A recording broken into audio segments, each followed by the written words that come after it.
గత 5 ఏళ్ళు ఎలా ఉందండి పరిపాలన, ఇప్పుడు ఎలా ఉందంటారు? ఇప్పుడు బాగుందండి, అప్పుడు అసలు బాగోలేదు. బాగోలేదు. మరి వాళ్ళే బాగా చేసాము, మేము బాగా చేసాము, మేము మళ్ళీ అధికారంలోకి వస్తాం 2029 అని చెప్తున్నారు కదా. లేదండి, రారు, పక్కా రారు. ఓకే. చంద్రబాబు గారి పరిపాలన మొదలయ్యి దాదాపు 2 ఏళ్ళు దగ్గరికి కదండి. ఎలా ఉందండి పరిపాలన, మీరేమంటారు? చాలా బాగుందండి, బాగా చేస్తున్నారు. ఉమ్, ఫ్రీ బస్ కానివ్వండి, పిల్లల విషయంలో అన్ని స్కూళ్ళు అన్ని బాగా చేస్తున్నారు. రోడ్లు ఎలా ఉన్నాయంటారు ముఖ్యంగా? బాగున్నాయండి, చాలా బాగా చేశారు, ఇదివరకు మీద బెటర్. ఓకే. మరి ముఖ్యంగా అమరావతి అభివృద్ధి చేస్తున్నాం అంటున్నారు, దాని మీద మీ అభిప్రాయం ఏంటి? అమరావతి అంత పెద్దగా నిర్మించడం అవసరం అంటారా? అసలు అమరావతి కావాలంటారా? కావాలండి, కన్ఫామ్ కావాలి. ఎందుకని అంటారు? బాగుండిద్దండి ఇక్కడ డెవలప్మెంట్, అది పిల్లల భవిష్యత్తు బాగుంటది. గత 5 ఏళ్ళు ఎలా ఉందండి పరిపాలన, ఇప్పుడు ఎలా ఉందంటారు? ఇప్పుడు బాగుందండి, అప్పుడు అసలు బాగోలేదు. బాగోలేదు.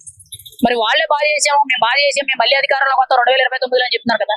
లేదండి, రారు, పక్కా రారు. ఓకే. అంతగా నొక్కు పెట్టి ఎలా చెప్పగలరంటారు? అంతే, వీళ్ళు చేసి అలా చేస్తున్నారు, బాగా చేస్తున్నారు, అందుకే వీళ్ళే వస్తారు, ఇంకెంచుకోరు ప్రజలు వాళ్ళు. ఓకే. ఇప్పుడు మహిళలకి ప్రభుత్వంలో ఎక్కువగా పథకాలు ప్రిఫరెన్స్ ఇస్తున్నామని చెప్తున్నారు. ఫ్రీ బస్సు, ఫ్రీ గ్యాస్ గానీ, తల్లికి వందనం ఇవ్వమంటారు. అసలు మీకు ఏమంది పథకాలు అయితే? ఫ్రీ బస్ ఉందండి, పిల్లలకి తల్లికి వందనం, అన్ని ఏదైనా బాగా చేస్తున్నారు. మీకేమంది? మాకు అన్ని అంది. మీకు అన్ని అంది ఓవరాల్ గా. ఇప్పుడు చంద్రబాబు గారి పరిపాలనకి తోడుగా పవన్ కళ్యాణ్ గారు తోడయ్యారు కదా, ఆయన పనితీరు ఎలా ఉందంటారు?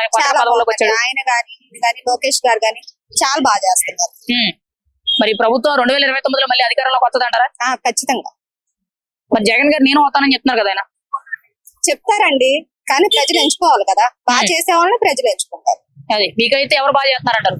బాగా అయితే కూటమి ప్రభుత్వం బాగా చేస్తుందంటారు. మళ్ళీ ఈ ప్రభుత్వం అంటారా? పక్క. ఒక మాటలో చంద్రబాబు గారి పరిపాలన ఎలా ఉందంటారు? చాలా బాగుందండి, చాలా బాగుంది.